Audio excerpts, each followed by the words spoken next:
पाकिस्तान में 2 रोज से टेलीग्राफ की इमरान खान और army chief general Syed Asim Munir से मुतालिक स्टोरी शह सुर्खियों में है। बरतानवी अखबार टेलीग्राफ का यह आर्टिकल इतना उदम न मचाता जिसमें इस बात का जिक्र शामिल कर दिया गया कि बुशरा बीबी की करप्शन के सबूत दिखाने पर उस वक्त के वजीर आजम इमरान खान ने जनरल आसिम मुनीर को DGISI के ओहदे से हटा दिया था। बल्कि मसला तो उस तरदीद से बना जो गैर मुतवक्के तौर पर इमरान खान साहब ने टेलीग्राफ के आर्टिकल को टैग करके ट्वीट की है। इमरान खान ने इस वाक़े को सिरे से ही झुठला दिया कि जनरल आसिम मुनीर ने कभी उनको उनकी अहलिया के करप्शन से मुतालिक सबूत दिखाए और इसकी वजह से उन्होंने उनको ओहदे से हटा दिया, जबकि यह वाक़या हकीकत पर मबनी है क्योंकि इसकी तस्दीक खुद उस वक्त के army chief general Qamar Javed Bajwa एक से ज़ायद मरतबा कर चुके हैं। वो ये भी बताते रहे हैं कि जनरल आसिम मुनीर को हटाने पर उन्होंने इमरान खान को समझाने की कोशिश भी की, लेकिन इमरान खान कायल नहीं हुए। इसलिए ओहदा संभालने के 8 माह बाद ही सैयद आसिम मुनीर को DGISI के ओहदे से हटाना पड़ा। इमरान खान अब इस वक़ूए को झुटला रहे हैं तो कुछ ऐसे बुनियादी सवालात उठ खड़े हुए हैं जो इंतहाई गौर तलब हैं। या सवाल यह है कि अगर इमरान खान ने जनरल आसिम मुनीर को बुशरा बीबी की करप्शन से मुतालिक फाइलों की हटाया, बतौर वजीर आजम DGISI हटाने की कोई तो वजह होगी, वो वजह क्या थी? या सबसे अहम तरीन सवाल यह है कि खान साहब हर वक्त बरतानिया के निज़ाम इंसाफ की मिसालें देते थकते नहीं हैं। टेलीग्राफ के आर्टिकल से इतना ही मसला है तो ट्वीट पर तरदीद करने के बजाय टेलीग्राफ पर मुकदमा क्यों नहीं करते हैं? या सवाल यह भी है कि 8 माह बाद ही ऐसा क्या हुआ कि उन्होंने कोर इंटेलिजेंस अफसर को हटा दिया जो DG-MI भी रह चुके और इस जिम्मेदारी के लिए हर हिसाब से मौजूद थे। उनको हटाने के लिए आप रोज जनरल बाजवा से रुजू करते थे। अगर यह वाकया गलत था तो गुज़श्ता 3 साल और खासकर 1 बरस के दौरान इस टॉपिक को लेकर पाकिस्तान में मुतादिद आर्टिकल्स लिखे गए, व्लॉग्स हुए, टीवी प्रोग्राम्स हुए, तब इमरान खान ने इसकी तरदीद क्यों नहीं की? क्या इस तरदीद का मकसद 9 मई के वाकयात से जान छुड़वाना तो नहीं है और ताल्लुकात को दोबारा मामूल पर लाना तो नहीं है? क्या इस तरह से क्रैक्स हील हो जाएंगे? अब इस मसले पर अब से कुछ देर पहले पार्लियामान में वज़ीर आज़म शहबाज शरीफ मुखातिब हुए और उन्होंने कहा कि वो ये जानते हैं कि उस वक्त के DGISI जनरल आसिम मुनीर और आज के आर्मी चीफ को जब बतौर DGISI हटाया गया तो सिर्फ इसी वजह से हटाया गया था कि उन्होंने इमरान खान की अहलिया के करप्शन के सबूत उनको दिखाए थे।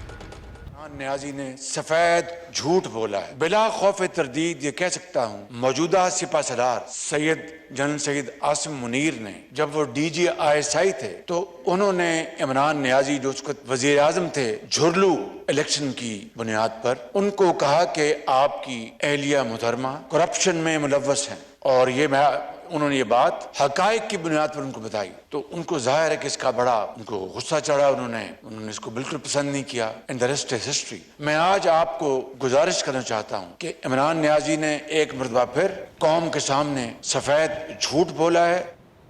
चेयरमैन तहरीक इंसाफ अपनी जिद, अना और हटधर्मी की वजह से इस बंद गली में आ चुके हैं जिससे निकलने के लिए कोई रास्ता मौजूद नहीं है। इसके बावजूद वो माफी मांगने या नादिम होने की बजाय मुसलसल गलत बयानी से काम ले रहे हैं। वो अब भी बार बार इदारों को उसी शद्दोमत से ललकार रहे हैं जैसा उन्होंने साने 9 मई से और इससे कब ललकारा, लेकिन अब खेल जरा मुख्तलिफ हो चुका है। उनकी इस हटधर्मी और गलत पॉलिसीज की वजह से उनकी अपनी पार्टी शदीद टूट फूट का शिकार है। उनके सैकड़ों कारकुनान और दर्जनों रहनुमाओं से शदीद नाला हैं और पार्टी से किनारा कशी इख्तियार कर रहे हैं। फिर चौधरी वजात, फैजुल्ला कबोका और सईदुल हसन शाह समेत अहम रहनुमाओं ने पार्टी से लाताल्लुकी का ऐलान कर दिया। आने वाला वक्त में आप पूरे खानदान को इकट्ठा देख सके। नहीं, मैं तो कभी किसी जमात में गया नहीं। आपने कभी मुझे देखा PTI में? मैं PTI का मेंबर, मैं आज तक मेरा कोई ना तल्लक रहा है ना वास्ता रहा है। लगता है कि जिन्होंने दरारें डाली हैं वही दरारें ठीक कर रहे हूँ। मैंने सियासत छोड़ दी है और तमाम ओहदों से रिजाइन कर दिया। एज ए प्रोफेशनल बिजनेसमैन अपने मुल्क को डिफरेंट कैपेसिटी में सर्व करना चाहता हूँ। अपने हल्का के अवाम के जज्बात की तर्जमानी करते हुए और अपनी बहादुर फौज से यकजहती का इजहार करते हुए PTI की सियासत से लाताल्लुकी का ऐलान करता हूँ। PTI से अलहदगी का ऐलान करता हूँ। अभी मैंने फैसला करना है कि मैंने पॉलिटिक्स करनी है या मैंने नहीं करनी है। अब इमरान खान के कुछ खैर खा ऐसे भी हैं जो इन वाकयात की मजम्मत करने के अलावा उनको संजीदा मशवरे भी दे रहे हैं। इनमें एक जलील शरकपुरी भी शामिल है जिन्होंने इमरान खान को आखिरी मशवरा दिया है। वो आखिरी मशवरा क्या है, जरा उसकी झलक आपके सामने रखता है।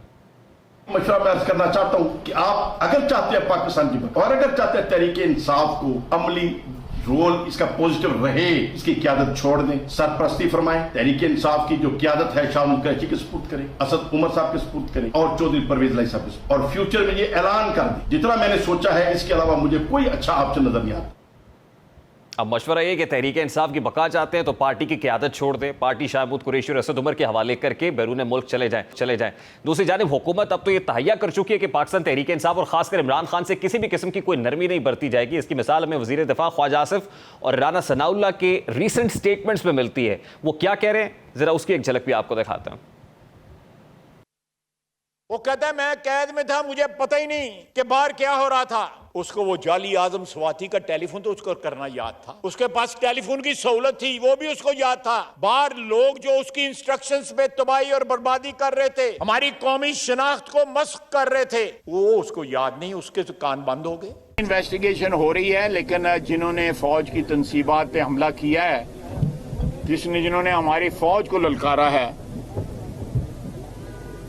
उनको जो है उसी तरह ट्रीट किया जाएगा। वही सजा जो कानून और कायदे में पाकिस्तान के दुश्मन जो है उनके साथ जो किया जाता है। बहुत